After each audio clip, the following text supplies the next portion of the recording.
Probablemente no haya disputa en el adventismo contemporáneo, ni siquiera la ordenación de mujeres, que sea tan divisiva e incendiaria como la disputa sobre la naturaleza humana de Cristo. Se pueden dar varias razones para explicar esto, pero creo que probablemente la más prominente, o cuando menos la más potente de ellas, fue ilustrada hace varios años por el difunto reportero de ABC News, Cookie Roberts, cuando durante la administración presidencial de George W. Bush habló sobre el problema de latidos cardíacos irregulares del presidente. Ahora, los mayores que escuchan esta presentación probablemente recordarán esto. Cuando el difunto presidente fue diagnosticado de tener lo que se descubrió como un latido cardíaco irregular. Ahora, no era médicamente grave, pero la señora Roberts hizo la declaración en el programa semanal de ABC News, This Week con David Brinkley, y que por supuesto ahora es This Week con George Stephanopoulos, que aunque esto no es médicamente serio, cada vez que la gente escucha las palabras presidente y corazón en la misma frase, se ponen nerviosos. Todo lo que necesitas hacer es preguntar al senador Bernie Sanders. Algunos recordarán hace un año cuando sufrió un infarto bastante grave. Eso no es poca cosa cuando te postulas para presidente, y aún más si en realidad te desempeñas como presidente. Y así cuando hablamos de la humanidad de Jesús e incluimos el adjetivo pecaminoso en la misma frase que el nombre de Jesús, al igual que las palabras presidente y corazón en la misma frase que Cookie Roberts dijo, esto pone incómoda a la gente. Ahora lo que vamos a intentar hacer esta mañana es aplicar el principio que examinamos ayer en las dos presentaciones que tratan de la Biblia y los escritos del Espíritu de Profecía y cómo entenderlos cuando parecen ser difíciles. Vamos a aplicar este principio a la cuestión de la naturaleza humana de Jesús, porque de hecho hay varias declaraciones de Ellen White que vamos a examinar esta mañana, que son comúnmente utilizadas por los defensores de que Jesús tenía la naturaleza humana anterior a la caída para demostrar que no experimentó las tendencias, los impulsos heredados y hormonas de un ser humano caído. Lo que vamos a mostrar es cómo estas declaraciones encajan con todos los otros pasajes que dejan muy claro que Jesús tenía la misma humanidad que el resto de nosotros. Pero antes de considerar las declaraciones de Ellen White en cuestión, lo que he encontrado más interesante con respecto al moderno debate adventista de la cristología es que aquellos que parecen más ansiosos por reducir el papel autoritativo de los escritos de Ellen G. White en las controversias doctrinales de la Iglesia son los mismos a quienes nunca he visto presentar su caso para la humanidad de Jesús anterior a la caída sin usar las declaraciones de Ellen White que vamos a ver. Piensa en ello. ¿Cuándo fue la última vez que escuchaste un sermón o una conferencia dentro del adventismo por alguien que cree que Jesús tenía la naturaleza de Adán antes de caer, usando solo versículos de la Biblia? ¿Cuándo fue la última vez que escuchaste a alguien presentar ese caso dentro del adventismo usando solo la Biblia? Ahora, cuando se trata de presentar la visión post-caída, no es realmente una cosa difícil de hacer en absoluto. De hecho, hay un libro que se publicó hace varios años por un erudito metodista llamado Harry Johnson. Fue publicado por primera vez en 1962.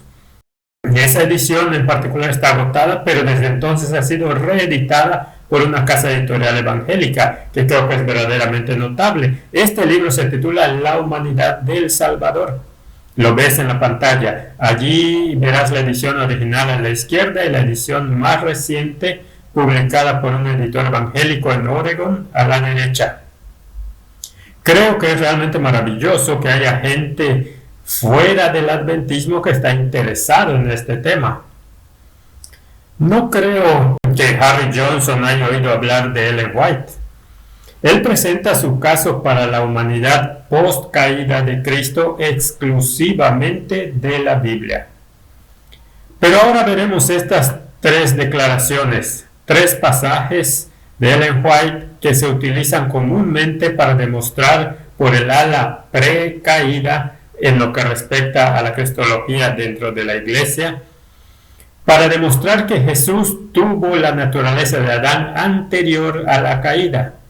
La primera de estas es, por supuesto, de la famosa carta Baker de 1895. Muchos de nosotros estamos familiarizados con ella. Se publica parcialmente en el volumen 5 del Comentario Bíblico, la página 1128, donde Ellen White dice: tenga cuidado, mucho cuidado en cuanto a pensar en la naturaleza humana de Cristo. No lo ponga ante la gente como un hombre propenso al pecado.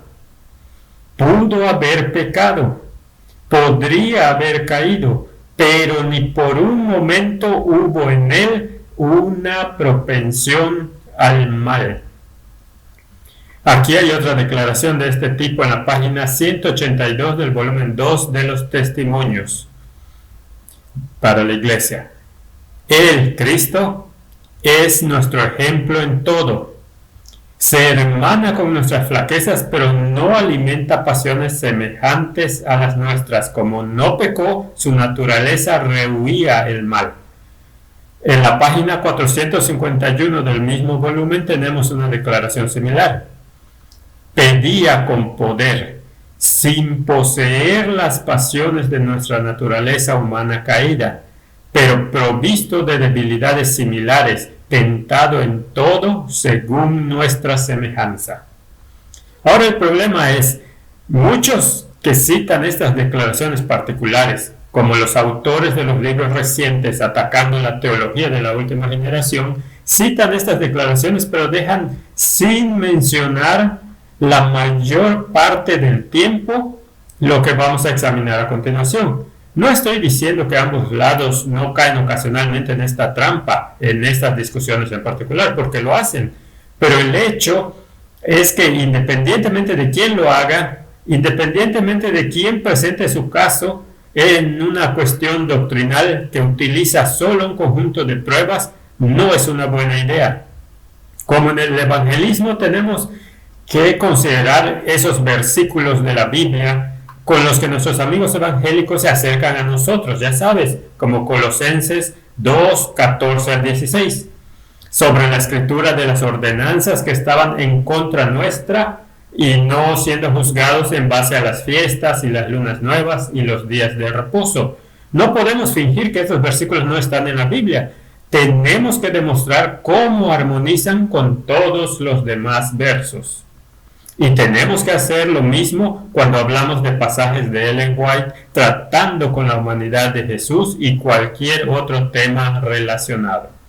Eso es lo que intentamos hacer ayer, cuando hablábamos de algunos de los argumentos basados supuestamente en Ellen White en contra de la idea de la perfección del carácter. Ahora vamos a ver otras declaraciones de Ellen White sobre Jesús y las pasiones humanas caídas. Una de estas está en los lugares celestiales, página 157. Recuerdo la primera vez que encontré esta afirmación cuando tenía la opinión opuesta sobre esto, y esta es una de las declaraciones que me hizo cambiar de opinión.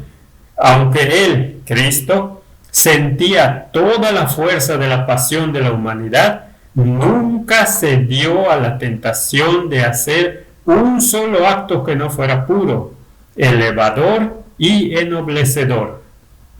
Ahora, obviamente, estas son pasiones humanas caídas de las que está hablando. De lo contrario, ella no usaría la palabra aunque él tuviera estas pasiones, nunca se dio a la tentación. Aquí hay otra de Señales de los Tiempos, 9 de abril de 1896. Las palabras de Cristo animan a los padres a llevar a sus pequeños a Jesús. Pueden ser descarriados y poseer pasiones como las de la humanidad, pero esto no debería disuadirnos de llevarlos a Cristo. Bendijo a los niños poseídos por pasiones como las suyas. Piensa en eso. Aquí hay una de El Cristo Triunfante, página 262. Emitiendo una sola palabra, Cristo pudo haber dominado los poderes de Satanás. Sin embargo, vino al mundo para soportar cada prueba y provocación que los seres humanos tendrían que soportar y no por ello ser provocados ni vengarse en palabra, en espíritu o en acción. Una vez más, es obvio que el tipo de pasiones que Ellen White describe son pasiones caídas y pecaminosas. Sabemos que Ellen White también nos dice que el Adán no caído tenía pasiones, pero eran muy diferentes. Patriarcas y Profetas, página 25. Ellen White dice, refiriéndose a Adán: su naturaleza estaba en armonía con la voluntad de Dios, su mente era capaz de comprender las cosas divinas, sus afectos eran puros, sus apetitos y pasiones estaban bajo el dominio de la razón. Pero estas pasiones benignas no son de las que habla Ellen White en las declaraciones que hemos estado considerando. Ya sabes, leímos que aunque Jesús tenía toda la fuerza de la pasión humana, nunca se dio a las tentaciones de hacer nada impuro o irreprensible. Leemos que si nuestros hijos son descarriados y poseídos por pasiones como las de la humanidad, esto no debería disuadirnos de traerlos a Jesús, porque Él tenía las mismas pasiones. Bendijo a los niños, ella dice, que estaban poseídos de pasiones como las suyas. Así que tenemos que preguntar, ¿son estos dos conjuntos de declaraciones contradictorios? Las que dicen que no tuvo pasiones iguales y las que dicen claramente que sí las tenía. ¿Está Ellen White contradiciéndose a sí misma? Bueno, necesitamos recordar esta declaración que consideramos ayer, en el volumen 1 de los mensajes selectos, página 47. Los testimonios mismos serán la clave que explicará los mensajes dados, como la escritura es explicada por la escritura. En otras palabras, para resolver el aparente conflicto sobre este tema dentro del adventismo, necesitamos usar el mismo método que usamos cuando un cristiano bautista con quien estamos estudiando la Biblia saca el versículo de 2 Corintios 5 que habla de personas ausentes del cuerpo y presentes con el Señor. No podemos fingir que ese verso no existe. Tenemos que mirar otros pasajes y mostrar cómo todos los versículos armonizan. Así que ahora veremos un concepto que se explica en la Biblia, como también en los escritos de Ellen White, que creo que nos ayudan a resolver esta aparente diferencia. Y estamos hablando aquí de las naturalezas inferior y superior. De ahí es donde tomé el título de esta presentación, la naturaleza inferior y superior, la clave para resolver el debate adventista cristológico. Ahora vamos a empezar con la Biblia. ¿Qué dijo Jesús a sus discípulos en Getsemaní? Mateo capítulo 26, versículo 41. El espíritu a la verdad está dispuesto, pero la carne es débil. Recuerda que esto es cuando Jesús habla con los discípulos que iban a dormir en lugar de velar y orar con él. El apóstol Pablo escribe en 1 Corintios capítulo 9, versículo 27, sino que golpeo mi cuerpo y lo pongo en servidumbre. En otro pasaje escribe 2 Corintios capítulo 10, versículo 5, derribando argumentos y toda altivez que se levanta contra el conocimiento de Dios, y llevando cautivo todo pensamiento a la obediencia a Cristo. Contrariamente a lo que algunas personas han alegado, esto no tiene nada que ver, esta distinción entre fuerzas inferiores y superiores dentro de la humanidad no tiene nada que ver con el dualismo griego o lo que le sucede al espíritu cuando una persona muere. La gente ha intentado decir que aquellos adventistas que utilizan este argumento con respecto a la humanidad de Jesús está adoptando la filosofía griega. Bueno, no hay nada de verdad sobre esto en absoluto. Vemos claramente en la Biblia esta distinción que hizo Jesús. El espíritu de hecho está dispuesto, pero la carne es débil. Elena White hace un comentario similar en el versículo 5 de los Testimonios, página 513, donde ella dice que la voluntad no es el gusto o la inclinación, sino la facultad decisiva. Tenemos muchas otras declaraciones que vamos a ver que muestran esta distinción entre las pasiones inferiores y los poderes superiores. Pero recordemos un pasaje que se citó ayer en la presentación que escuchaste sobre la naturaleza del pecado. Esto es de Santiago capítulo 1 versículos 14 y 15. Esto nos ayuda a entender cuando de hecho la tentación se convierte en pecado. Sino que cada uno es tentado, escribe el apóstol, cuando de su propia concupiscencia es atraído y seducido. Entonces la concupiscencia, después que ha concebido, da a luz el pecado, y el pecado, siendo consumado, da a luz la muerte. Tenemos que entender muy claramente que la palabra lujuria o concupiscencia en el Nuevo Testamento no es una mala palabra. Esto no está en mis notas, pero lo voy a compartir de todos modos. Algunas personas se enojan mucho cuando insinúas que Jesús tuvo que luchar con la lujuria, pero amigos, la misma palabra que Jesús usó en Mateo 5:28 acerca de mirar a una mujer para codiciarla es la misma palabra usada en Lucas 22:15, donde les dice a sus discípulos: he deseado comer esta cena de Pascua con ustedes. Entonces, la palabra lujuria puede referirse a buenos deseos, puede referirse a malos deseos. Pero lo que vemos aquí en este pasaje del capítulo 1 de Santiago es que los deseos de una variedad pecaminosa solo se convierten en pecado cuando se les da consentimiento por la voluntad. No te contaminas, no eres sucio porque tienes un deseo pecaminoso palpitando y vibrando dentro de ti. Es solo cuando la voluntad da su consentimiento que se convierte en pecado. Escucha lo que dice Ellen White sobre este asunto. A fin de conocerle, página 142. Esta es una de las declaraciones más fuertes sobre este tema que conozco en los escritos inspirados. Hay pensamientos y sentimientos sugeridos y despertados por Satanás que molestan aún a los mejores hombres. Pero si no son acariciados, si son rechazados como odiosos, el alma no se contamina con la culpa y ningún otro se mancha por su influencia. Observa esta otra declaración del libro El Hogar Cristiano, página 112, donde también Ellen White hace esta distinción. Las pasiones inferiores tienen su sede en el cuerpo y obran por su medio. Las palabras carne, carnal o concupiscencias carnales abarcan la naturaleza inferior y corrupta. Por sí misma la carne no puede obrar contra la voluntad de Dios. Piensa en eso, la naturaleza carnal no puede actuar en contra de la voluntad de Dios, no sin el consentimiento de la voluntad. Ella continúa diciendo: se nos ordena que crucifiquemos la carne con los afectos y las concupiscencias. ¿Cómo lo haremos? ¿Infligiremos dolor al cuerpo? ¿Sabes cómo los monjes budistas en Vietnam, que arden ellos mismos vivos para protestar contra la guerra, infligiremos dolor al cuerpo? No. Pero daremos muerte a la tentación a pecar. Debe expulsarse el pensamiento corrompido. Todo intento debe someterse al cautiverio de Jesucristo. Así como vimos en 2 Corintios 10, todas las propensiones animales deben sujetarse a las facultades superiores del alma. Nota cuán cuidadosamente habla Elena G. White sobre las pasiones inferiores y los poderes superiores.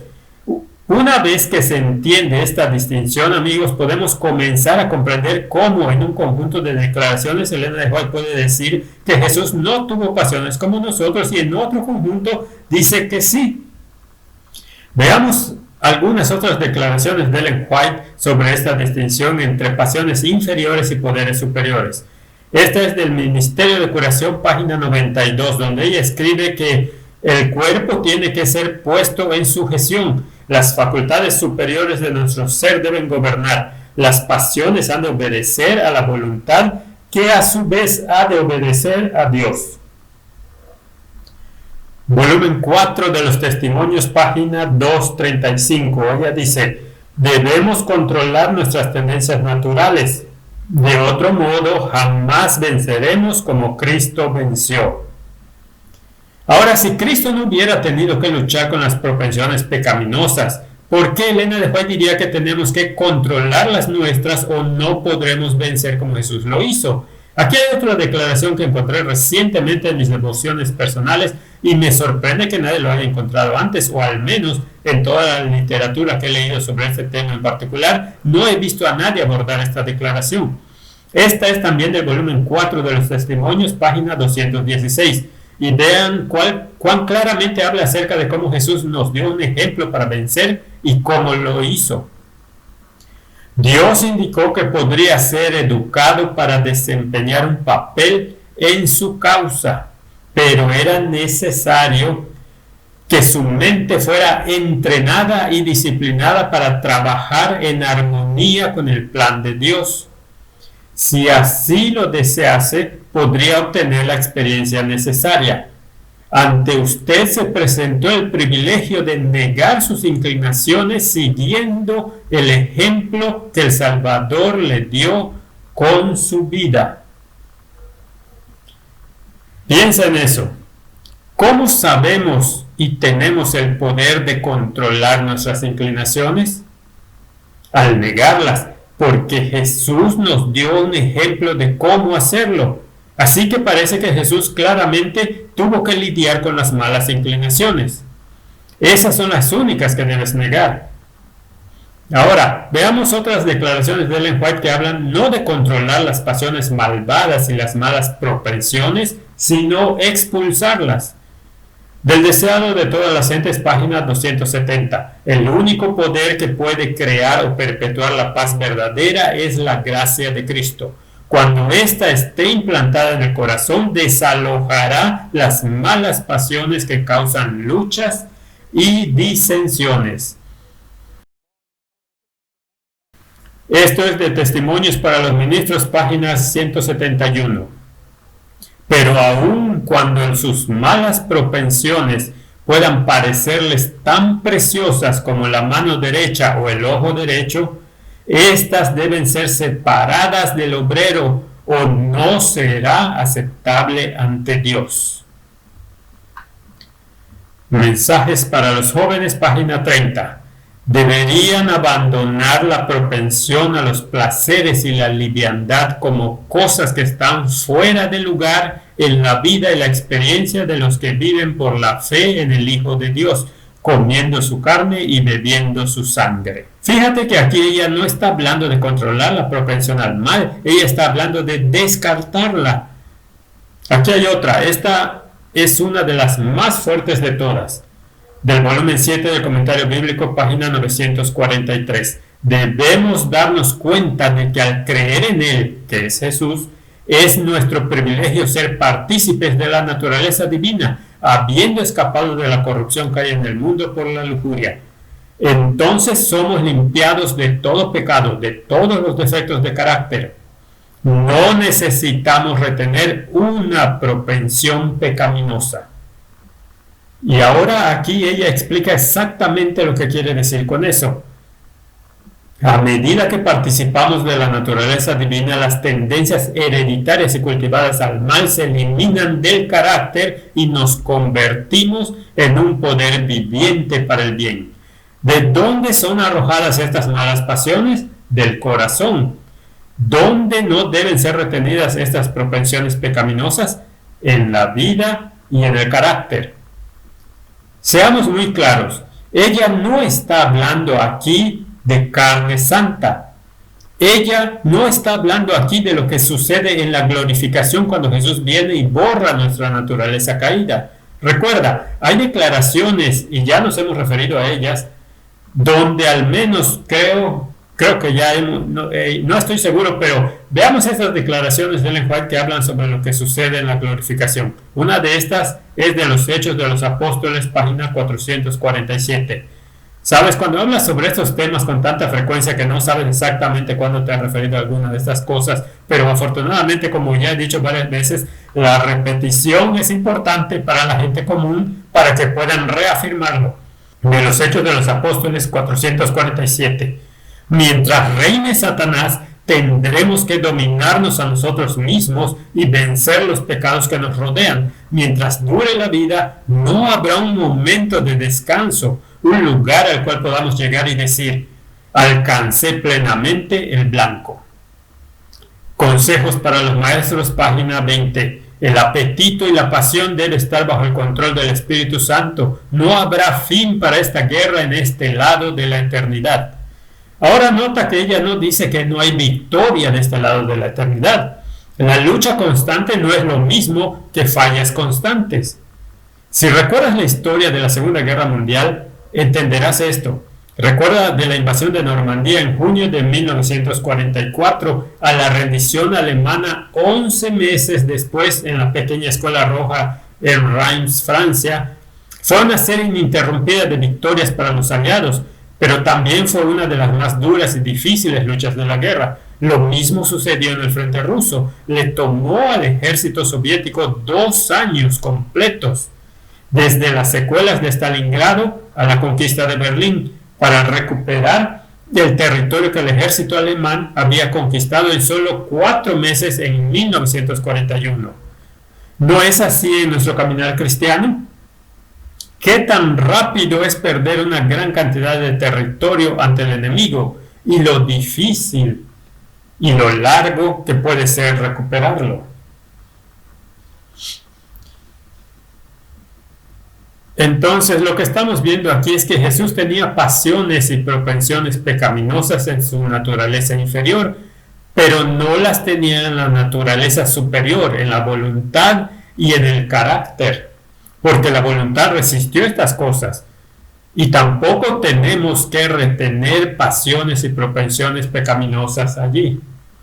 La diferencia es muy simple. Mira lo que Jesús tenía y lo que Jesús no tuvo. Espero que pongan esa diapositiva allí. Aquí vemos el contraste entre lo que Jesús tenía y lo que Jesús no tuvo. Jesús tuvo un impulso pecaminoso resistido. Lo que Jesús no tenía es un impulso pecaminoso exhibido. Piensa en ese contraste entre un impulso resistido donde no hay pecado y lo distinto donde se exhibe el impulso, donde de hecho hay pecado. Jesús tuvo el primero, pero definitivamente él no tenía el segundo, porque eso habría requerido que él pecara. Pero tener el primero le permitió darnos un ejemplo de cómo vencer las malas pasiones y propensiones. Aquí hay otra declaración. Una vez más, cuando comparamos la inspiración consigo misma, comenzamos a entender estas cosas con mayor claridad. Aquí hay otra declaración en la que Elena de White habla sobre Jesús y las propensiones corruptas. Volumen 16 de Manuscript Releases, página 182.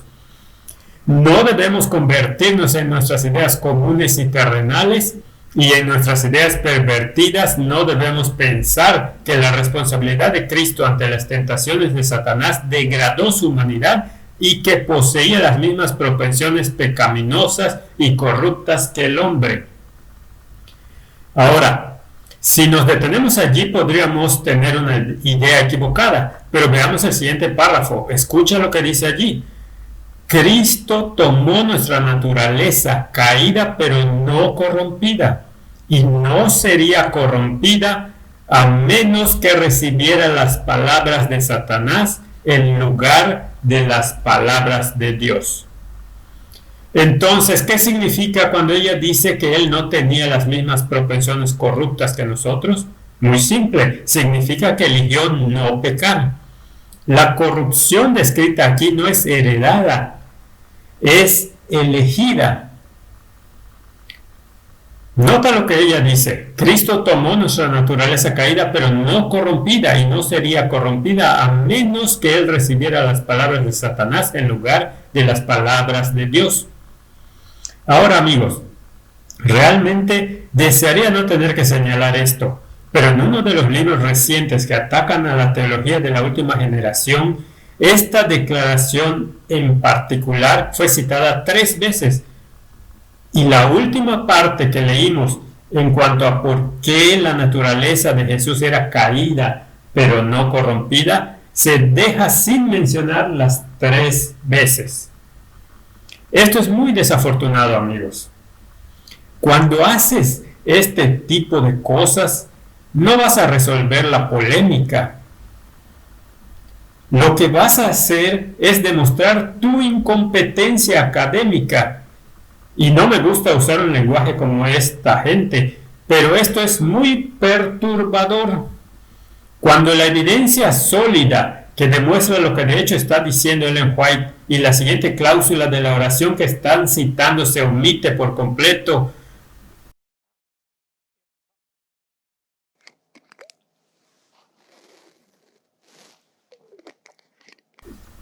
¿sabes? Si alguien hiciera esto en un entorno político o legal, experimentarían una humillación increíble. Debemos tener mucho cuidado de no dejar que esto suceda. Ahora, otra forma de entender esto en esta distinción es entender la distinción de Ellen White entre tendencias al mal hereditarias y cultivadas. Hoy usamos los términos naturaleza y crianza para lo que Ellen White llama tendencias hereditarias y cultivadas al mal. Ellen White es muy clara que Jesús tomó nuestra herencia caída. En el deseado de todas las gentes, página 49, ella dice: mas Él vino con una herencia tal para compartir nuestras penas y tentaciones y darnos el ejemplo de una vida sin pecado. ¿Por qué vino con la misma herencia que nosotros? Para compartir nuestras tentaciones. No solo para que Él pudiera ser menos fuerte físicamente o mentalmente, menos agudo como el Adán sin pecado. Jesús tomó nuestras tendencias hereditarias caídas con el fin de darnos un ejemplo, pero obviamente no tomó nuestras tendencias cultivadas caídas, porque hacer eso le hubiera obligado a pecar. Veamos de nuevo esta declaración del volumen 16 de Manuscript Releases, página 182, donde dice: no debemos convertirnos en nuestras ideas comunes y terrenales, y en nuestras ideas pervertidas no debemos pensar que la responsabilidad de Cristo ante las tentaciones de Satanás degradó su humanidad y que poseía las mismas propensiones pecaminosas y corruptas que el hombre.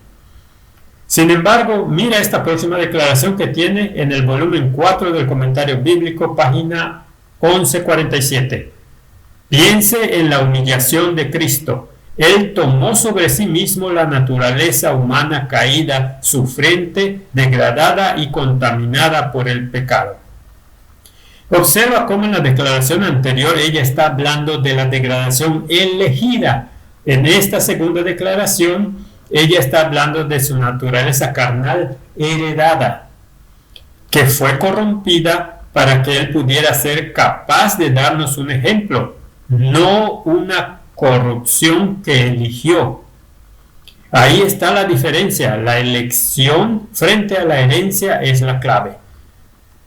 Ahora hay quienes nos citarán este versículo de Hebreos 7:26, que dice que Jesús era santo, inocente, sin mancha, apartado de los pecadores. Y por supuesto eso es verdad, pero aquellos que citan este pasaje no citan o generalmente ignoran esta declaración de Ellen White sobre lo que Dios espera que tú y yo, que todavía tenemos nuestra naturaleza caída, logremos a través de su gracia.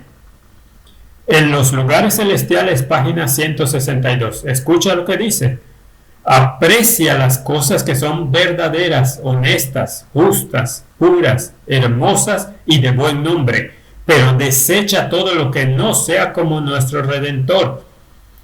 Escuchen ahora, amigos: toda alma que obtenga la vida eterna debe ser como Cristo, santo, inocente, sin mancha, apartado de los pecadores. Y tú y yo todavía tenemos nuestra naturaleza caída. Esto no está hablando de lo que pasa con las personas cuando son glorificadas. Se trata de lo que sucede aquí en la tierra a través del poder santificador de la gracia. Hijos e hijas de Dios, página 104. La gracia de Cristo. Solo la gracia de Cristo puede cambiar tu corazón y entonces reflejarás la imagen del Señor Jesús. ¿No quieres hacer eso? Oro para que esto le suceda a todos los que están escuchando mi voz y viendo esta serie. Dios nos pide que seamos como Él, puros, santos e inmaculados. Debemos llevar la imagen divina. Ahora, algunas personas también traerán a la memoria una declaración de Ellen White donde ella hace esta declaración, esta observación. Review and Herald, 27 de mayo de 1884. No había ningún pecado en él, hablando de Jesús, sobre el que Satanás pudiera triunfar, ninguna debilidad o defecto que pudiera usar a su favor, pero nosotros somos pecadores por naturaleza y tenemos una obra que hacer para limpiar el templo del alma de toda contaminación. Pero tenemos que mirar otras declaraciones donde ella usa este lenguaje para que podamos entender lo que significa cuando Ellen White dice que Jesús no tuvo pecado en él y que por el contrario nosotros somos pecadores por naturaleza. El conflicto de los siglos, página 623. Satanás encuentra en los corazones humanos algún asidero en que hacerse firme. Es tal vez algún deseo pecaminoso que se acaricia, piensa en eso, por medio del cual la tentación se fortalece. Pero Cristo declaró al hablar de sí mismo: viene el príncipe de este mundo, mas no tiene nada en mí.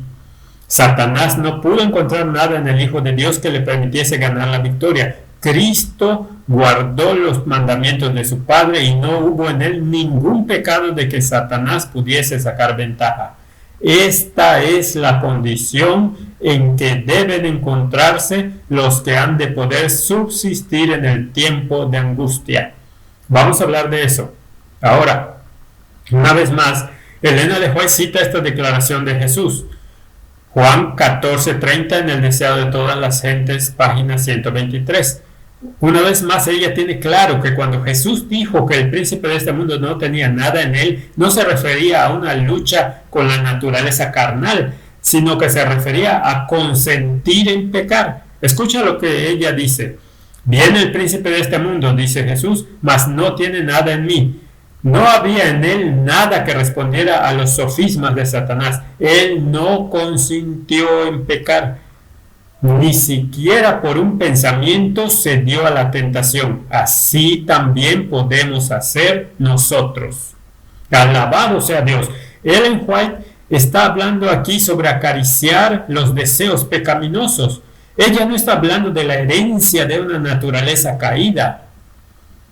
Entonces, ¿qué quiere decir Elena G. de White en la declaración que vimos de la Review and Herald del 27 de mayo de 1884, donde ella dice que Jesús no tenía pecado en él, pero tú y yo somos pecadores por naturaleza y tenemos que limpiar el templo del alma de toda contaminación? Bueno, ella explica lo que esto significa en declaraciones como el volumen 5 de los testimonios, página 214.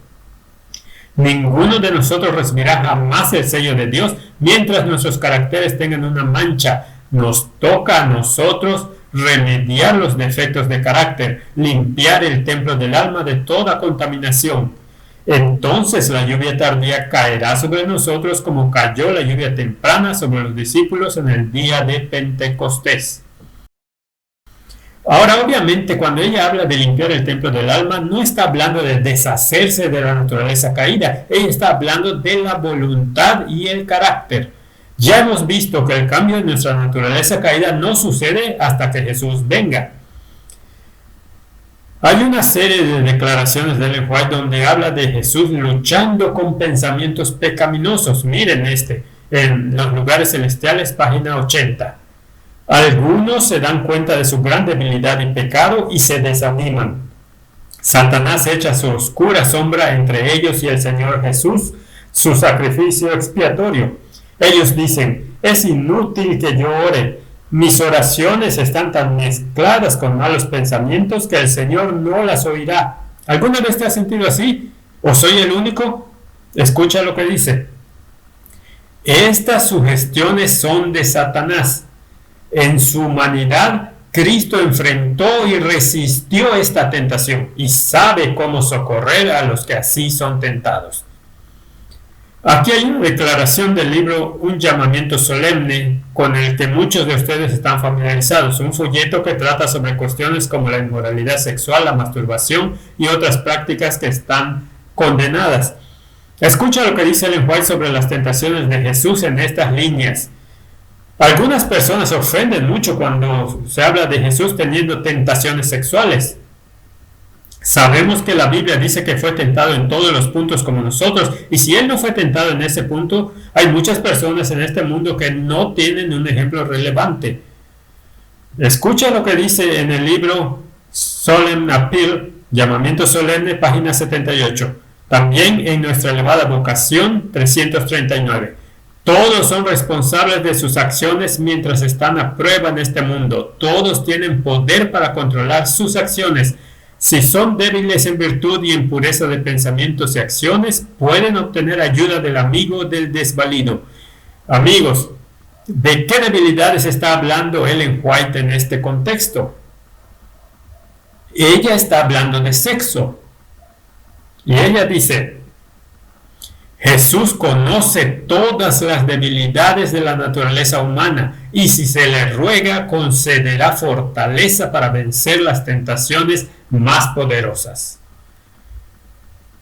En otros lugares leemos en Eco Bíblico y Señales de los Tiempos, 1 de diciembre de 1892. Sus tentaciones más fuertes, las del cristiano, vendrán de adentro porque debe luchar contra las inclinaciones del corazón natural. El Señor conoce nuestras debilidades. ¿Y cómo las conoce? El Ministerio de Curación, página 47. Esto también está en el deseado de todas las gentes. Sabe por experiencia lo que es la flaqueza humana, lo que son nuestras necesidades y en qué consiste la fuerza de nuestras tentaciones. Porque fue tentado en todo según nuestra semejanza, pero sin pecado. Ahora busquemos por un momento en algunas de las declaraciones de Ellen White, donde ella dice que Jesús no tenía ninguna mancha de pecado, porque algunas personas piensan que esto significa que debe haber tenido una naturaleza previa a la caída. Volumen 5 del Comentario Bíblico, páginas 1104, donde ella dice, su naturaleza espiritual, esto se refiere a Jesús, estaba libre de toda mancha de pecado. Pero ¿cuál es la naturaleza espiritual? No es lo mismo que la naturaleza carnal. Escucha lo que dice en Patriarcas y Profetas, página 101. Hoy muchos de los que profesan ser cristianos comen y beben en compañía de los borrachos mientras sus nombres aparecen en las listas de honor de las iglesias. Espero que eso no hable de ninguna de las iglesias con las que estamos familiarizados. La intemperancia entorpece las facultades morales y espirituales y prepara el dominio de las pasiones bajas. Mira la distinción, los poderes espirituales y las pasiones bajas. Ministerio de Curación, página 399. Las facultades de la mente, como poderes superiores, deben gobernar el reino del cuerpo. Los apetitos y pasiones naturales deben estar bajo el control de la conciencia y los afectos espirituales. Señales de los Tiempos del 11 de agosto de 1887. La complacencia de los apetitos y pasiones naturales tiene una influencia controladora sobre los nervios del cerebro. Los órganos animales se fortalecen, mientras que los morales y espirituales se deprimen. Nota esta distinción. Otra declaración de Ellen White dice, volumen 7 del Comentario Bíblico, página 925.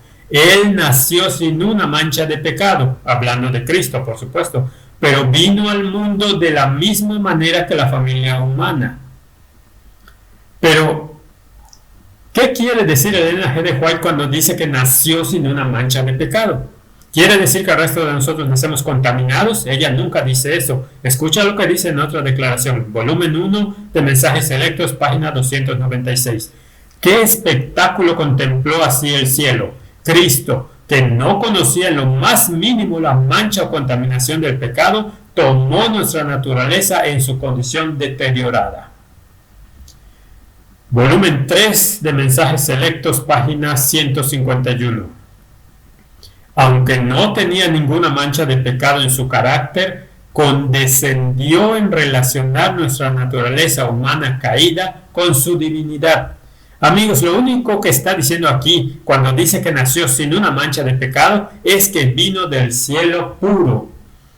Ella no está diciendo que el resto de nosotros nacemos contaminados. Esto nos ayuda a entender otras declaraciones donde ella dice, por ejemplo, el Ministerio Médico, página 181, Él, este es Cristo, tomó sobre su naturaleza sin pecado nuestra naturaleza pecaminosa. Esto no está hablando sobre su naturaleza humana aquí, amigos. Está hablando de su divina naturaleza sobre la cual tomó nuestra naturaleza pecaminosa. Escucha otra declaración, Señales de los Tiempos, 20 de febrero de 1893. Sin pecado y exaltado por naturaleza. Esto está hablando de cuando Él está en el cielo. Sin pecado y exaltado por naturaleza, el Hijo de Dios consintió en tomar las vestiduras de la humanidad para volverse uno con la raza caída. Otras declaraciones nos ayudan a aclarar de qué se trata este principio de sin mancha de pecado. Hijos e hijas de Dios, página 148. Un solo acto no santificado de parte del Salvador hubiera malogrado el modelo y Él no sería el ejemplo perfecto para nosotros. Pero aunque fue tentado en todo según nuestra semejanza, no tuvo ni una sola mancha de pecado. ¿Por qué no tenía una mancha de pecado? Porque nunca pecó, no porque nació diferente. Volumen 3 de Mensajes Selectos, página 160. Ella dice que Cristo, el segundo Adán, vino en semejanza de carne de pecado. En favor del hombre se sujetó al dolor, al cansancio, al hambre, a la sed. Estaba sujeto a la tentación, pero no se rindió al pecado. Ninguna mancha de pecado estaba sobre él. ¿Sabes qué? Recuerdo haber escuchado a Clarence Darrell leyendo, o creo que escuché esto en un programa de televisión hace años, donde se informó que Clarence Darrell, el famoso abogado penalista, dijo: prefiero ser amigo del trabajador que ser uno. Bien, ¿sabes? Alabado sea Dios, Jesús no solo estaba contento con ser nuestro amigo, bajó a nuestro nivel y se convirtió en uno de nosotros. Algunas personas podrían decir ahora: espera un minuto, Pastor Kevin, ¿qué pasa con ese versículo en la Biblia de Lucas 1:35 donde dice que Jesús nació el santo ser? ¿No significa eso que nació diferente? No, porque si lees el siguiente capítulo en el libro de Lucas, Lucas capítulo 2, versículo 23, ¿sabes lo que dice? Dice, citando una declaración del Antiguo Testamento: todo varón que abre el útero será llamado santo para el Señor. Y esas son personas con naturaleza caída. Y sin embargo se les llama santos. Y recuerden, por supuesto, que la Biblia dice: sed santos porque yo soy santo. Y esas personas todavía tienen naturalezas pecaminosas. Cuando la Biblia habla de santidad, no está hablando de tu naturaleza carnal, está hablando de tus elecciones. Las opciones son el problema. Aquí hay otra declaración de Recibiréis Poder, página 370. Esta es una poderosa, amigos. Muchos dicen que Jesús no fue como nosotros somos y por lo tanto, como era divino, nosotros no podemos vencer como Él venció. Pero esto no es verdad, porque ciertamente no socorrió a los ángeles, sino que socorrió a la descendencia de Abraham. Por cierto, ¿qué clase de persona era Abraham? ¿Era caído o no caído? Definitivamente estaba caído, como creo recordar. Pues en cuanto él mismo padeció siendo tentado, es poderoso para socorrer a los que son tentados. Observa cómo se describe a Jesús tomando la naturaleza humana y las tentaciones que estaba pasando están representadas por la descendencia de Abraham. Mira lo que dice en esta misma declaración. Recibiréis poder, página 368. Cristo conoce las pruebas del pecador, conoce sus tentaciones.